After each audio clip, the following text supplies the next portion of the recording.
It's been a while since I've done a morning basket with my kids, so I wanted to take some time out to think through how I was going to do it and have a little structure, because if we're doing it early in the morning, I will need something to guide me.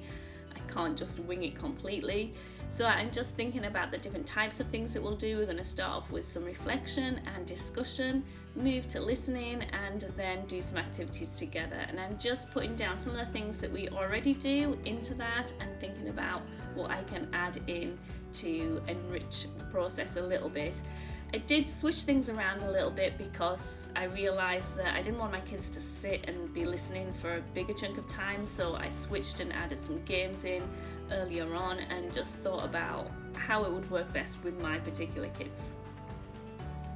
I'm filling the box in backwards so that it's in the right order when we come to use it. So we've got some picture books. I'm going to pop in my nature studies as well, so if we have time or if the kids want to, we can look through those as well. And then I've got our read aloud and our reading journals, and then a bunch of games that we can do in any order that we fancy through the week as well.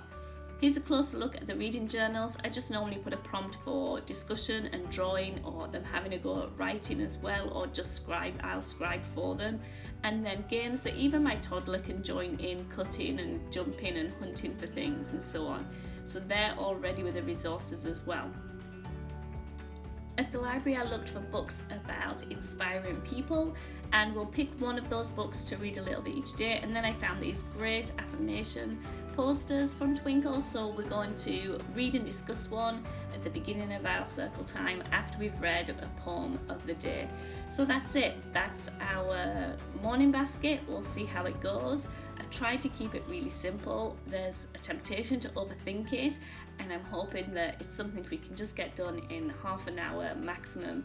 So we'll see how it goes. I'm going to video the first session. It could be a disaster, so definitely stay tuned to watch that. Thanks for watching.